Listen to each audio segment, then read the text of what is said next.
Olá, nessa edição de retrospectiva, relembre algumas audiências públicas de 2015 que discutiram temas importantes para o município. Está começando o Jornal da Câmara.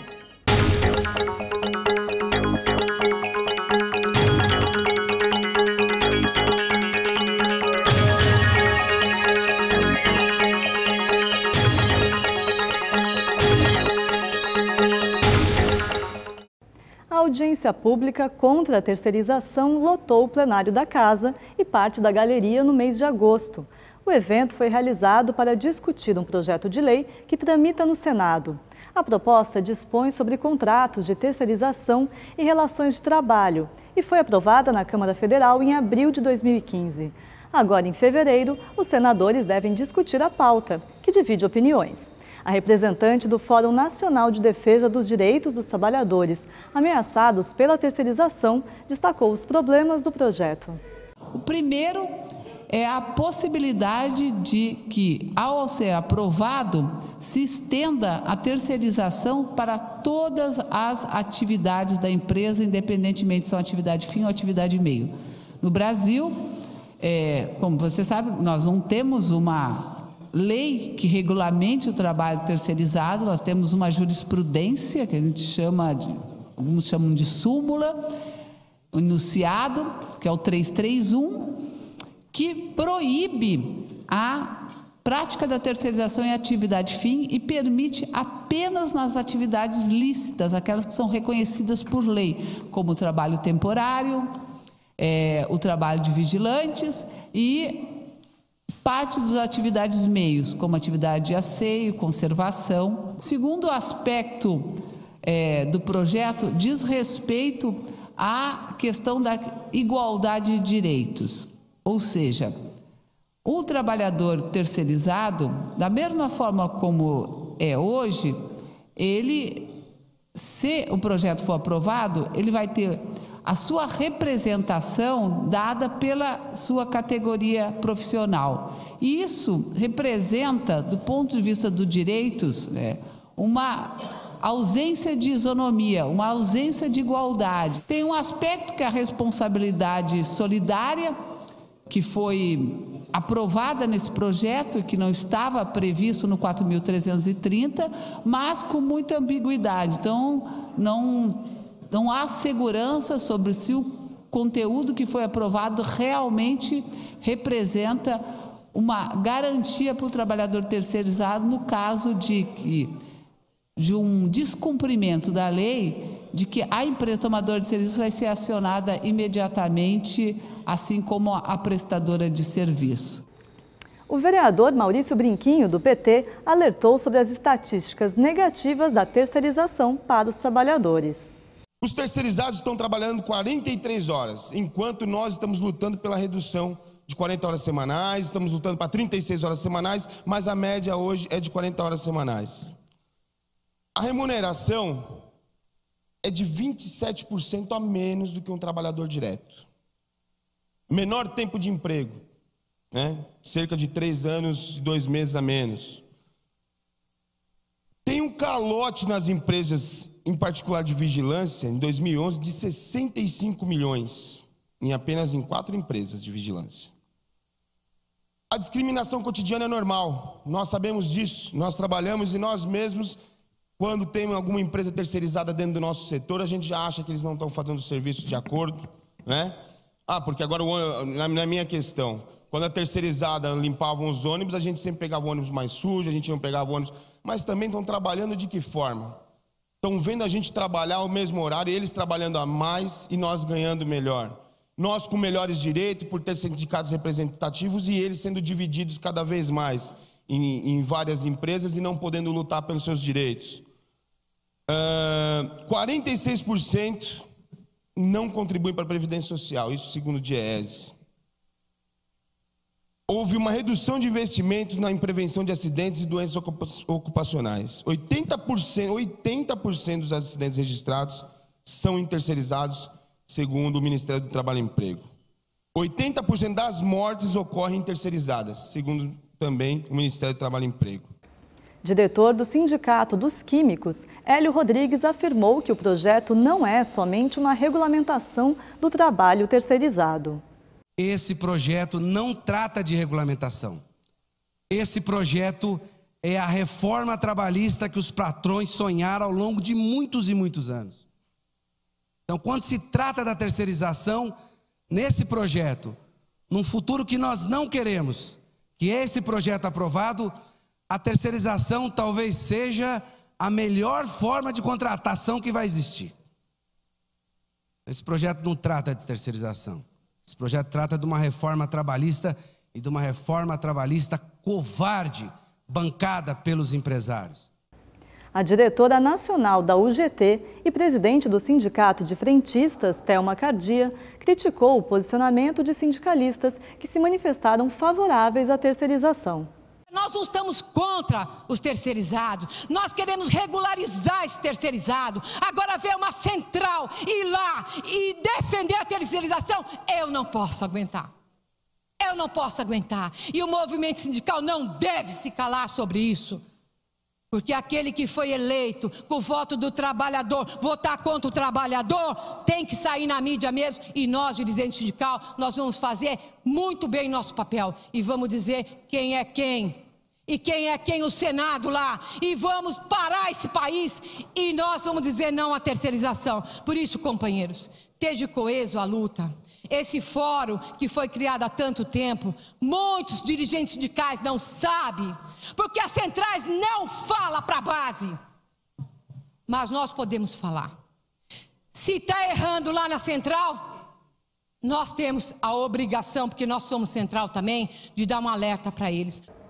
O representante da nova central e presidente do Sindicato dos Trabalhadores da Indústria de Papel e Papelão, Eduardo Henrique Neves, fez coro a Thelma e reclamou da falta de mobilização das centrais sindicais. Estou bastante chateado, muito triste com essas centrais sindicais, que são os nossos associados, são nossos trabalhadores, que pagam essas centrais, que pagam nossas federações, e eles não fazem nada. E não estão fazendo nada. Agora, por que eles não estão fazendo nada? Nós precisamos fazer um movimento muito grande, através das nossas federações, e chamar essas centrais, para que isso dê um basta, e precisamos fazer um movimento urgente, urgentíssimo em Brasília, onde já se viu, estão querendo escravizar os nossos trabalhadores, e as centrais estão de braço cruzado. Isso não pode acontecer. O coordenador da CUT em Guarulhos, Rogério Vieira, explicou que os trabalhadores precisam entender melhor o que é a terceirização. Vocês que estão na base, conversar com a sua família, porque se a terceirização passar, ela vai afetar todo mundo. Você vai ganhar menos, você vai trabalhar mais, os altos índices de doenças ocupacionais é de quem é terceirizado. E essa legislação, ela não está vindo, não é para regulamentar os 12 milhões, não. Ela está vindo para trazer os outros 40 milhões. E um dado importante hoje para vocês, mulheres, desses 12 milhões de trabalhadores que hoje estão no setor terceirizado, 70% são mulheres. Para o deputado estadual Alencar Santana, do PT, os defensores do projeto de terceirização são contrários à legislação trabalhista criada por Getúlio Vargas. Esse mesmo setor que quer aprovar, que apresentou, que quer aprovar a PLC 30, nunca aceitou o legado de Getúlio, nunca. E é o mesmo setor, se a gente contextualizar um pouco mais adiante, que foi contra Jango, que era também um governo democrata, um governo popular, que queria fazer reforma no interesse dos trabalhadores, e é um governo, pessoal, que nós temos que lembrar, pós-ditadura, é o mesmo setor que nunca defendeu os interesses dos trabalhadores, que a todo momento agiu com preconceito, com violência, com reprimenda, lutando, tentando avançar direitos contrários ao interesse do trabalhador. Após os integrantes da mesa, vários representantes sindicais subiram à tribuna com um discurso semelhante. A ideia é unir forças para impedir a aprovação do projeto no Senado.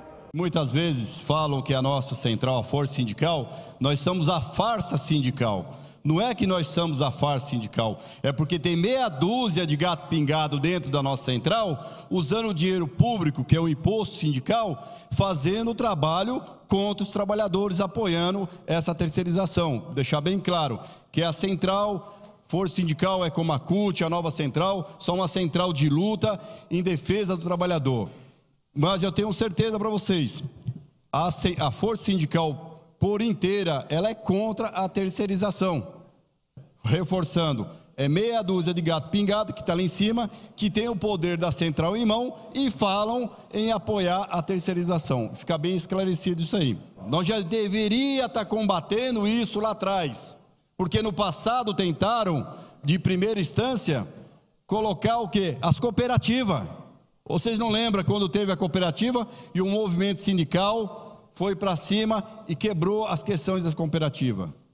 Então, o movimento sindical tem que se unir, independente daquela a central estiver apoiando a terceirização. O que representa o trabalhador brasileiro é o sindicato, porque é o sindicato que está na base todos os dias na porta de fábrica. Como é que nós vamos fazer o convencimento desse senador? Só mesmo através dessas audiências públicas, só através da união de todas as centrais sindicais. Marilane Teixeira reforçou a necessidade de união dos trabalhadores e centrais para evitar a aprovação do projeto. Esse talvez seja o embate mais importante que nós precisamos fazer no enfrentamento ao direito dos trabalhadores. Não tem dúvida de que qualquer outra medida, qualquer outro projeto, de longe, não representa o desastre que pode acontecer com a classe trabalhadora se o projeto for aprovado. Então, significa desmontar uma estrutura de direitos que tem mais de 70 anos, significa desmontar a organização sindical, significa esfacelar a classe trabalhadora, romper laços de solidariedade, de pertencimento, de identidade de classe. Então, essa luta é uma luta fundamental.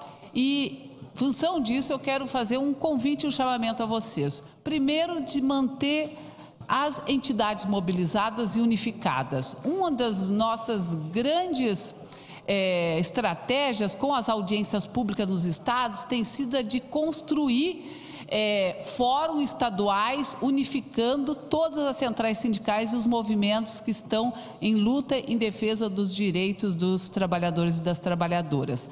Utilizar os seus espaços de mídia, utilizar os seus espaços sindicais para continuar mantendo essa luta em evidência. Presidente da mesa, o vereador petista Laércio Pereira, encerrou o evento falando da elaboração de uma moção para manifestar o desacordo dos sindicalistas com o projeto de terceirização.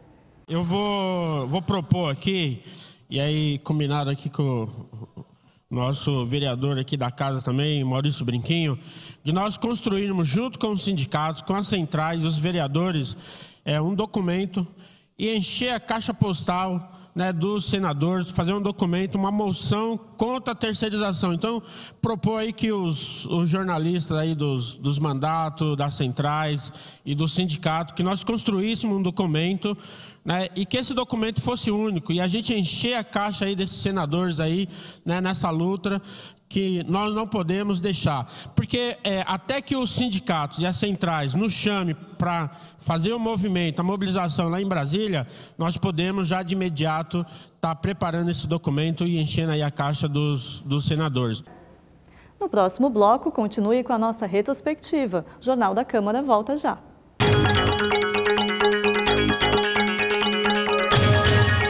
Queria parabenizar a TV Câmara, parabenizar aqui o presidente e todos os vereadores pelo trabalho que vem sendo feito e espero que vocês possam continuar contribuindo cada vez mais para levar informação à nossa população e permitir que o cidadão possa participar, dando opiniões, sugestões e ajudando a construir a cidade. E parabéns pela qualidade, porque eu estava dizendo agora há pouco, vez ou outra estou por aí no trânsito, às vezes até fora de Guarulhos, e aí ligo o celular pela internet, sintonizo, acompanho. Então, a gente fica feliz quando vê essas coisas, porque significa que esse esforço que vocês estão fazendo aqui, tem muita gente que vocês nem estão sabendo, mas que estão do outro lado, acompanhando para e passo tudo que acontece no Legislativo e tudo que acontece na cidade. Parabéns, sucesso e já nasceu bem.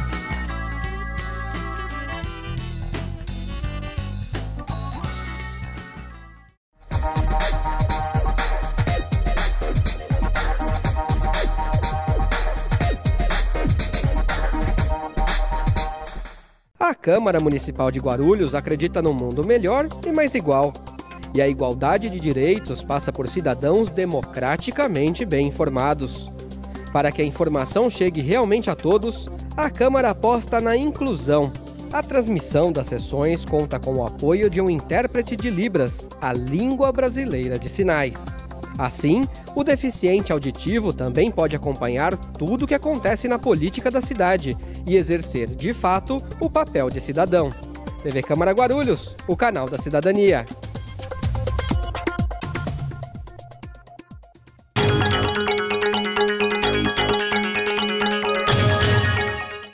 A Comissão Permanente de Turismo do Legislativo de Guarulhos realizou uma audiência pública no segundo semestre do ano passado.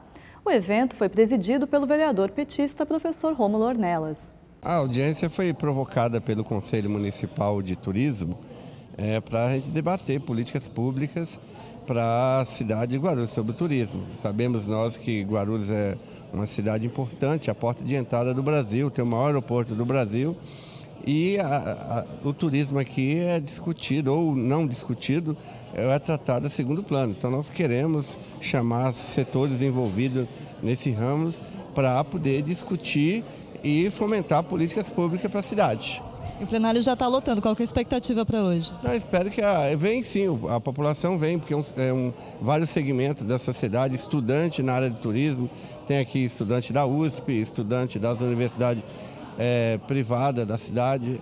Então a população vem em vários setores aqui da cidade, o setor de hotelaria, aqui tem, e o Conselho Municipal em peso aqui.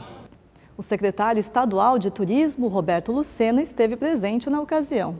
Nós vamos retomar o crescimento através do turismo. Os Estados Unidos investiram, focaram, trabalharam na questão do turismo e o mundo foi para a América do Norte e ajudou a recuperação da economia daquele país. Eu quero deixar claro às senhoras e aos senhores que a minha vinda aqui tem em primeiro lugar o objetivo, meu presidente, de valorizar, de reconhecer a importância deste evento que foi proposto por Vossa Excelência. A cidade discutir o turismo de maneira séria, de maneira responsável, chamando o trade turístico, chamando a academia, chamando o poder público, unindo esses três braços para discutirem uma agenda séria, discutirem política de desenvolvimento do turismo de maneira responsável. Parabéns, presidente, pela iniciativa, parabéns à Câmara Municipal de Guarulhos. Quero pedir que o senhor transmita a minha saudação aos demais vereadores, de vir aqui em nome do governo do Estado de São Paulo para reconhecer em todo esse ambiente que o Estado de São Paulo oferece para o desenvolvimento e o fomento do turismo, a importância que Guarulhos tem. O vereador Luiz Mato Grosso, do PP, que também é secretário da Comissão de Turismo, ressaltou a importância dessa atividade para a economia. Eu sou o vereador Luiz Mato Grosso, secretário da Comissão da Educação, Cultura, Esporte, Lazer e Turismo. Espero poder ajudar no que for necessário para o crescimento do turismo em nossa cidade. Entendo que a nossa cidade necessita de um estudo político, políticas públicas, voltada ao turismo, uma vez que Guarulhos cresceu vertiginosamente no setor hoteleiro, conta com hotéis de padrão internacional e possui o maior aeroporto do Brasil e o maior movimentado da América Latina. É a 8ª economia do país, segunda do estado, e temos uma política voltada ao turismo. O turismo ele gera benefício econômico e sociais. Ele representa para o município uma fonte de renda e de emprego e desperta expectativa e esperança quando os melhores condições de vida. Esperamos que com essa audiência pública possamos minimizar mais esse problema em nossa cidade. O secretário municipal de Desenvolvimento Econômico, Luiz Teodoro, traçou o perfil do turista que visita Guarulhos. Guarulhos é uma cidade onde o turista de negócios se hospeda em razão da proximidade com o aeroporto, em razão ele vem aqui para se hospedar e participar de feiras, convenções, aí no AMB, no Expo Norte e outros centros de exposição e eventos. E, no entanto, é obrigação da cidade dispor para esse turista que está aqui temporariamente, é lógico, conhecer e também deixar um pouco do seu dinheirinho nos nossos equipamentos de entretenimento, sejam bares, restaurantes, casas de shows, enfim. E também, quem sabe, por que não, nós temos conhecer outras possibilidades e riquezas turísticas da cidade, como também aí o turismo religioso, o turismo cultural, o ecoturismo, enfim. Então, o nosso compromisso com o desenvolvimento do turismo é nesse sentido, de dispor ao turista que está aqui em Guarulhos essas possibilidades de conhecer não só essa rede de bares, restaurantes e casas de entretenimento, como também outros espaços culturais, religiosos, enfim. Integrantes do Conselho Municipal de Turismo destacaram as potencialidades e as deficiências do setor. Eu fico muito contente de ver todo esse povo aqui interessado em discutir turismo. A gente sabe que, com essa oportunidade, nós vamos destacar alguns temas que a gente vem buscando já tem algum tempo. Eu, mesmo passando por essa mesa diretora nesse biênio, sei que esse conselho já está trabalhando há muitos anos junto com o Departamento de Turismo, viu, Josefa?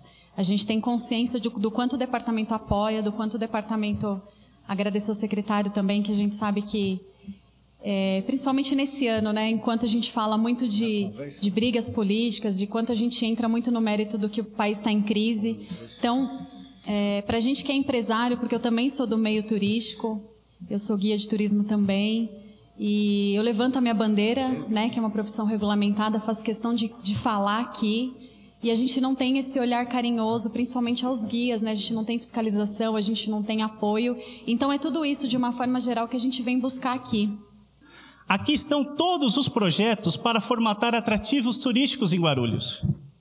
Isso vai desde a infraestrutura, da comercialização, foi um trabalho árduo do departamento, né, com as dificuldades, né, que eu posso falar aqui, que eu sei, que teve dificuldade de pagamento, né, de consultoria.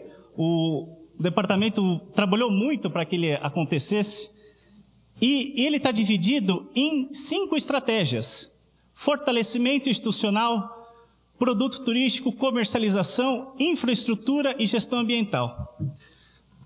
Ele não vai ser concluído de um dia para a noite, tá? Mas ele precisa estar na pauta, ele está escondido, né, nessa prefeitura. Não é prioridade desse governo o desenvolvimento econômico. E eu já falo de maneira geral, faço parte de 2 conselhos aqui, nessa cidade. Então, o PDIDS, algumas ações já foram feitas, algumas já foram realizadas, algumas mal feitas, que eu posso citar aqui, mas não importa, mesmo com as críticas, ele tem que seguir, ele é o nosso norte. Diante desse cenário, é muito simples o que o Contur vem pedir para a Câmara Municipal, que tenha um carinho especial com verbas para o turismo. Gente, não caiam na cascata de que a prefeitura está quebrada. Isso é cascata. Não tem dinheiro? Vai no Estado. Não tem dinheiro? Vai no governo federal. Cadê os 16 milhões? Tá ruim? É mal administrada. Então eu estou cheio de eleitor aqui.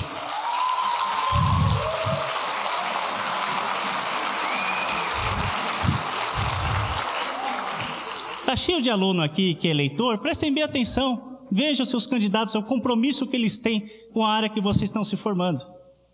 Não dá mais, não dá para ficar com orçamento zero. Não dá para não ter turismólogo trabalhando na prefeitura.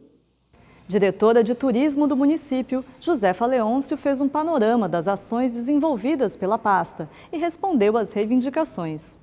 É que nós, poder público, e aí eu falo que isso é difícil estar aqui e defender, ao mesmo tempo que a gente fala as ações, tem que vir também aqui na tribuna e falar de todos os encaminhamentos e as provocações que teve com relação às demandas do Conselho de Turismo. E aí eu destacaria, dentre elas, a questão do projeto de lei para encaminhamento, criando as vagas de turismólogo. A nossa secretaria já encaminhou a Secretaria de Administração, porque quem faz essa parte de criação e encaminha o projeto de lei aqui para a Câmara é a Secretaria de Administração. Nós estamos propondo a criação de 10 vagas de turismólogos para a cidade. Então fique atento a essa casa, porque esse projeto vai tramitar aqui. Danilo, com relação ao Observatório de Turismo, que é uma das demandas, esse é o primeiro projeto pautado no plano de turismo. Já cadastramos no Ministério do Turismo, não só esse, como o Centro de Informação ao Turista e toda a parte do Centro de Convenções. O estudo de viabilidade, ele está pronto. De certa forma, depende de aprovação do Ministério do Turismo, porque nós utilizamos verba do Ministério, então a gente carece, mas o departamento já fez. E o que foi dito aqui com relação a leis de incentivo e legislação, aí é o papel da Câmara. Nós e nossa parte, enquanto nossa secretaria, a gente tem encaminhado algumas demandas, e uma delas é a revisão proposta já ao governo a essa lei que foi tão debatida aqui, a lei que faz eventos na cidade. Então já foi proposto ao nosso secretário de governo uma criação de um grupo multissecretarias para a gente discutir essa legislação que, de certa forma, é obsoleta, como foi bem dito aqui na tribuna. Nós estamos, assim, sempre, como se vemos, de portas abertas e dispostos a colaborar com o turismo. Depois do intervalo, relembre a audiência pública que discutiu o fechamento das escolas pelo governo Geraldo Alckmin. Não saia daí.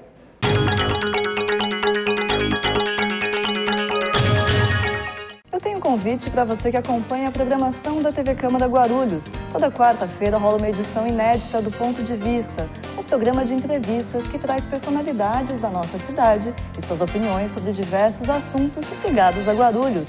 Ponto de Vista toda quarta-feira, logo após o Jornal da Câmara aqui, na TV Câmara Guarulhos, o canal da cidadania.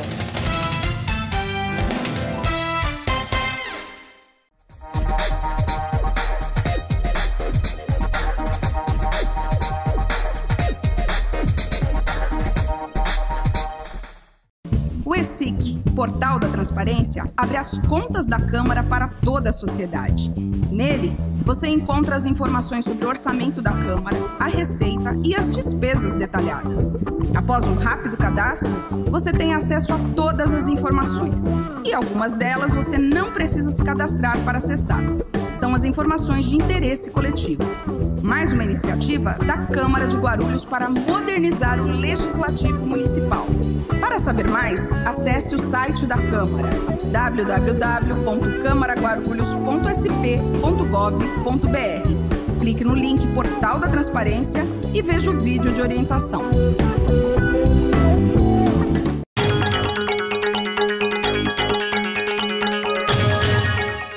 No mês de novembro, no auge das manifestações contra o fechamento de escolas públicas, foi realizada uma audiência pública sobre o tema na Câmara Municipal.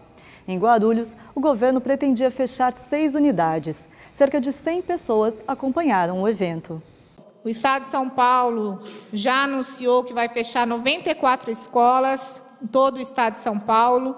6 escolas são da nossa cidade, da cidade de Guarulhos.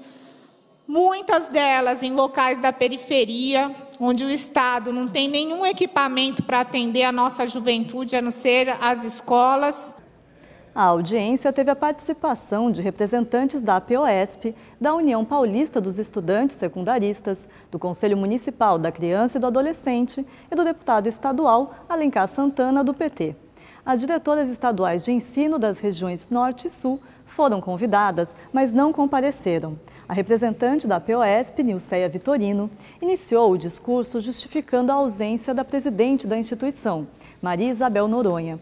A líder da APOESP estava acompanhando a ocupação de uma escola estadual por alunos que discordavam da reorganização escolar. Nós temos algumas escolas que serão fechadas e estão ocupadas pelos alunos. Uma delas, a escola Fernão Dias Pais, em Pinheiros, está desde ontem às 5 horas da manhã, ocupada pelos alunos e debaixo de um forte aparato policial. Para vocês terem ideia, ontem, quando nós conseguimos chegar lá, porque nós estávamos numa atividade no Palácio, já tínhamos uma estudante menor de idade detida pela polícia. E só foi liberada através dos nossos advogados e da companheira Bebel. E hoje está para sair a qualquer momento um mandato de reintegração de posse, que é quando a polícia entrará na escola e tirará os alunos. A representante da APOESP em Guarulhos, Osani Martiniano, lembrou que o governo do estado fez uma reestruturação semelhante à de 1995. Nós vivemos uma primeira experiência de reorganização em 1995, né, com a Rose Neubauer, era secretária.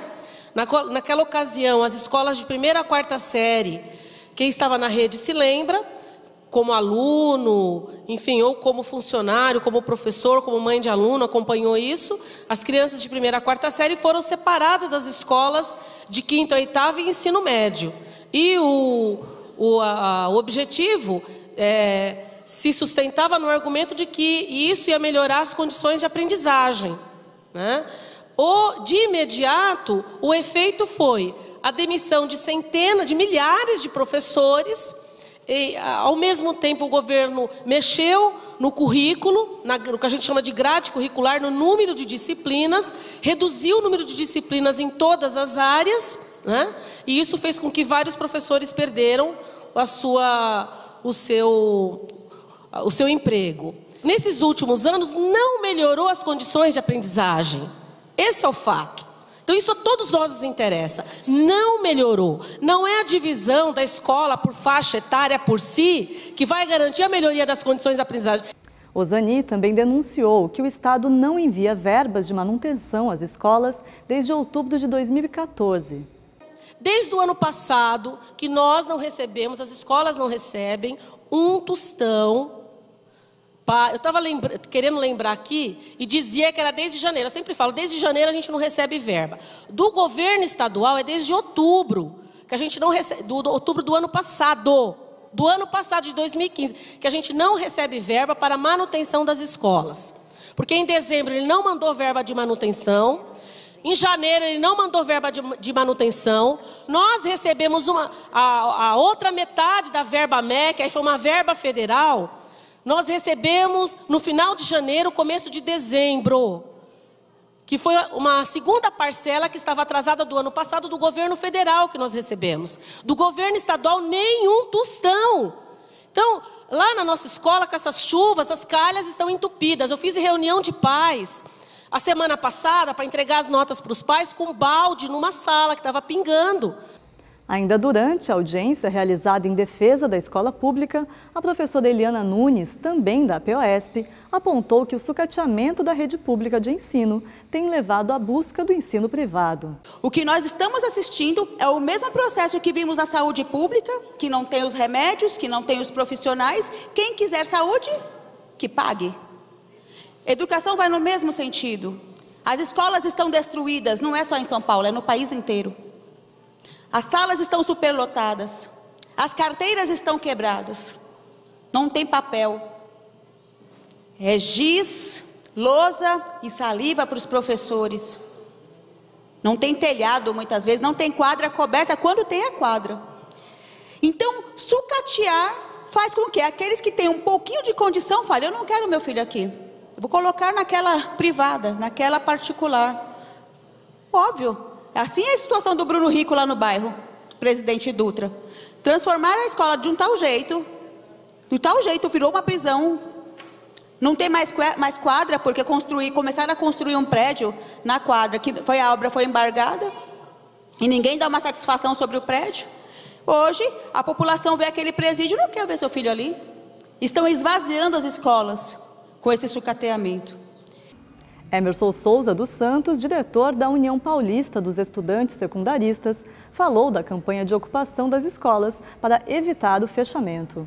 Então, enquanto o governo do Estado, a Secretaria Estadual da Educação não sentar conosco para debater uma outra reorganização que não seja essa, nós não sairemos das ruas, nós não deixaremos de ocupar as escolas. E aqui dizer que a União Paulista dos Estudantes Secundaristas, ela vai voltar do Congresso da União Brasileira, né, que nós estamos num processo de Congresso da União Brasileira, da nossa entidade máxima de representação dos estudantes, né, agora no final de semana acontece, e vamos reunir mais de 8 mil estudantes secundaristas em Brasília para debater a educação do país, e que voltando de lá a União Paulista vai continuar mobilizada, vai continuar mobilizando os estudantes com a grande campanha de ocupação a essas escolas. Duílio Fernandes, do Conselho Municipal da Criança e do Adolescente, abordou o possível despejo da Faculdade Tecnológica de São Paulo, a FATEC, do prédio no centro de Guarulhos. Este problema do pagamento do prédio e da falta de diálogo entre os nossos governantes e a nossa faculdade, ela gera um problema muito sério. O contrato acaba agora em janeiro e nós seremos despejados se não houver uma conversa com o proprietário, com os dirigentes da FATEC e com o executivo da cidade. E aí eu peço mesmo encarecidamente ao Alencar Santana, que aqui está, e a todos aqui presentes, que, por favor, faça a mediação desse debate para a gente. Porque, graças ao projeto de reorganização, essa bagunça, esse negócio que ele vem implementando no estado de São Paulo, que ele vem fechando vagas, falando que é para qualificar a escola, qualificar o ensino. O projeto é muito bonito, ele vai colocar as ETECs e FATECs em prédios que todo o povo do estado de São Paulo, todo mundo que já passou ou que está dentro da escola, sabe que esses prédios não servem nem para cadeia, quanto mais para a escola, quanto mais para uma faculdade de tecnologia. O coordenador da Juventude da Prefeitura se dispôs a dialogar sobre a falta de pagamento de aluguel do prédio. Recentemente estive com o professor, lá o diretor, Marco Antônio Maia, colocar, viu, Duílio, aos estudantes, à direção, aos professores, nosso governo tem a disposição de dialogar. Tive conversando aqui via WhatsApp com o nosso secretário Benê, ele pediu para verificar com a Silvânia, que é a nossa diretora lá do Departamento de Compras e Custos da Prefeitura, e, se necessário, já se prédio está à disposição para que possamos reunir o corpo, né, docente, discente da instituição, para dialogar e encontrar uma saída. O deputado estadual Alencar Santana, do PT, criticou o fechamento das escolas. O que o governo quer fazer, além de ser arbitrário, pela forma, pelo jeito, é um absurdo do ponto de vista educacional. Não chamou a comunidade para conversar, estudantes, pais, professores, demais servidores, as entidades representativas, seja do movimento estudantil, seja dos professores, e não tem cabimento querer fechar a escola, né? No começo dizia que ia transformar algumas delas em delegacia, inclusive aqui em Guarulhos, onde a prefeitura tem que arcar com todos os aluguéis aí das delegacias no município, dizendo que, quer dizer, não tem cabimento, né? Transforma uma escola num equipamento de segurança. É o absurdo e o disparate desse governo. Depois disso que não tinha mais, que ia ser escola técnica ou ia para a prefeitura. Quer dizer, se tinha 2 opções, é sinal que não tinha uma opção clara, que não tinha um planejamento. 11 pessoas, entre representantes de movimentos sociais, professores, estudantes e mães de alunos, discursaram contra a reorganização. Onde a gente trabalha com adultos e jovens que não tiveram a oportunidade de estar estudando na idade adequada e que hoje voltaram para as salas para recuperar aquele tempo perdido. E qual é a realidade hoje?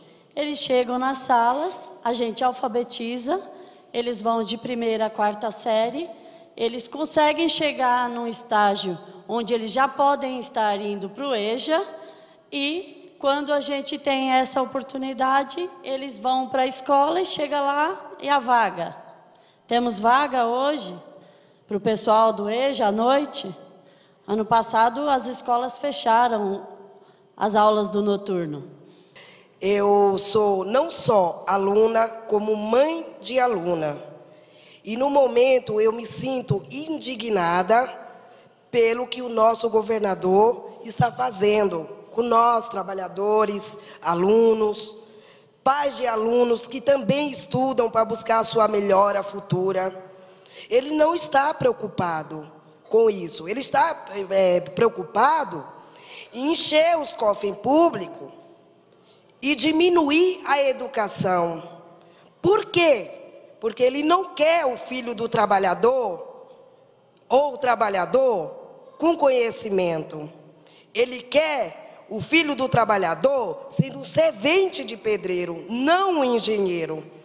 Eu sou empregada doméstica e eu não quero, não que eu sou contra ao trabalho de doméstica, que é da onde eu sobrevivo e procuro passar o melhor para minha filha. Mas lhe digo, eu não quero a minha filha como empregada doméstica. Sabe por quê? Porque ela tem capacidade. Ela tem capacidade, pelos impostos que eu pago no meu país, entendeu? É para ter uma escola de primeiro mundo. Eu estou aqui porque eu tenho conhecimento hoje para chegar e estar passando isso. Até para os demais que não têm a oportunidade que eu tenho. E isso hoje eu agradeço aos meus educadores, da minha escola que está sendo fechada. Eu estou no 2º ano do ensino médio. Eu levei 20 anos para chegar a isso. E o que o meu governador está fazendo com os meus sonhos? Não só com os meus, sim com os dos filhos dos trabalhadores.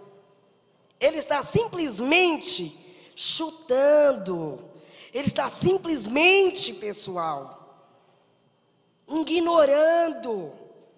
E eu não mereço isso. O Mário Nakata, todos os meus filhos estudaram, meus filhos de 30, 23 anos, 22 anos, 28, 26 anos. Todos estudaram lá. E o meu de 9 anos hoje não pode estudar. Eu tenho menina que acabou o 3º lá. Vai lá e fala mal do Mário Nakata para ela. O que ele quer? Fechar as escolas? Põe a polícia? Quer dizer que eles podem, agora nossos filhos não podem estudar? Nossos netos não podem. O que eles querem? Acabar com o futuro?